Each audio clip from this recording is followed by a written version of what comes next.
नमस्कार मित्रांनो, स्वागत आहे तुमचं सर्वांचं आजच्या आपल्या नवीन व्हिडिओमध्ये. मित्रांनो, लाडकी बहीण योजनेचे पैसे सर्वांच्या खात्यात आलेच असतील अशी माझी अपेक्षा आहे. आणि मी तुम्हाला एक क्वेश्चनसुद्धा विचारलेला आहे, त्यावर तुम्ही उत्तर द्या. ज्यांचे पैसे आलेत व कोणाचे नाही आलेत त्यांचेसुद्धा सांगा. मित्रांनो, लाडकी बहीण योजनेबद्दल एक बघा, आपले अदिती तटकरे यांचं काय मत आहे हे बघूया आपण. लाडकी बहीण योजना ही महाराष्ट्राची महिलांची एक चांगली आणि एक महत्त्वाचं पाऊल आहे. महिलांना आर्थिक स्वावलंबन, सामाजिक सुरक्षा आणि सन्मान मिळवून देणारी ही योजना निश्चितच समाजात सकारात्मक बदल घडवत आहे.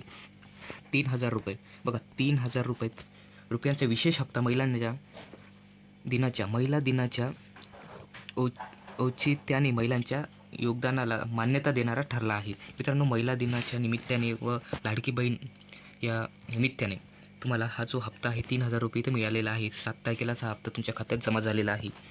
तर मित्रांनो, आपण आजच्या व्हिडिओत बघणार आहोत की जे लाभार्थी यादी आहे हे तुम्हाला कशी तपासायची आहे हे आपण आजच्या व्हिडिओत बघणार आहोत. की जेवढे पण पात्र किंवा लाभार्थी यादीतले जे महिला आहेत त्यांची लिस्ट कशी चेक करायची हे आपण आजच्या व्हिडिओत बघणार आहोत.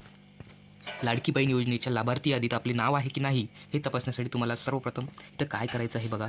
मला काही साधने उपलब्ध आहेत, तिथून त्याद्वारे तुम्ही करू शकता. सर्वप्रथम तुम्हाला नारी शक्ती दूत ॲपवर जायचं आहे. नारी शक्ती दूत ॲप तुम्हाला आपल्या स्क्रीनवर दिसत असेल. हा एक ॲप आहे, या ॲपवर तुम्हाला जायचं आहे. नंतर बघा, नारी शक्ती दूतवर जायचं आपल्या स्मार्टफोनमध्ये आणि हा जो ॲप आहे हा तुम्हाला लॉग इन करायचा आहे. ॲप लॉग इन करायचं. ॲप लॉग इन केल्यानंतर तो तुमचा जो डॅशबोर्ड येईल त्या डॅशबोर्डमध्ये लाभार्थी अर्जदारांची यादी असा एक तिथं ऑप्शन असेल, लाभार्थी अर्जदारांची यादी.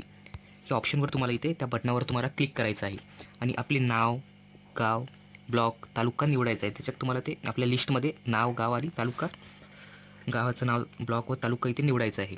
नंतर काय करायचं बघा, नंतर मग तुम्ही जेव्हा ते टाकाल तेव्हा तुम्हाला एक लिस्ट येईल, त्यात तुम्ही तुमचं नाव चेक करू शकता त्या लाभार्थीमध्ये. ठीक आहे, तर अशा प्रकारे तुम्ही लाभार्थी लिस्ट इथे बघू शकता. 2 नंबरवर आहे आधार कार्ड आणि बँक खाते लिंक, तिथे सुद्धा तुम्ही तपासू शकता. मित्रांनो, आजच्या व्हिडिओत आपण हे सुद्धा सांगणार आहोत की तुम्ही आपली आधार कार्ड आणि बँक, म्हणजे बँकला कुठला आधार कार्ड लिंक आहे हे सुद्धा तुम्ही बघू शकता. यासाठी तुम्हाला एक वेबसाईटवर जावे लागेल.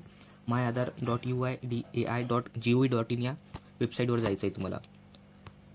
इथून तुम्ही आपले जे आधार सीडिंग आहे, बँक सीडिंग स्टेटस आहे, हे ते तुम्ही चेक करू शकता. आणखीन तुम्ही एक दुसरं काम करू शकता, म्हणजे जे स्थानिक अधिकारी आहे ते तुमचे तालुक्यातील तुमचे किंवा जिल्ह्यातील जे अधिकारी आहे पंचायत समिती तिथचे, तुम्ही त्या अधिकाऱ्यांना आपण विचारू शकता. आपल्या जवळच्या महिला आणि बालविकास विभागात जाऊ शकता. तिथे जाऊन तिथचं जो कार्यालय आहे तिथे जाऊन तुम्ही चौकशी करू शकता. आपल्या गावातील बागडा किंवा अंगणवाडीमधील सेविकांशी सुद्धा तुम्ही संपर्क साधून आपली यादी तिथे बघू शकता लाडकी बहीणची. तर अशा प्रकारचा व्हिडिओ आहे मित्रांनो. यात आपण कशाप्रकारे लाभार्थी यादी चेक करायची हे बघितलं. काही अडचण असेल तर कमेंट करा. धन्यवाद.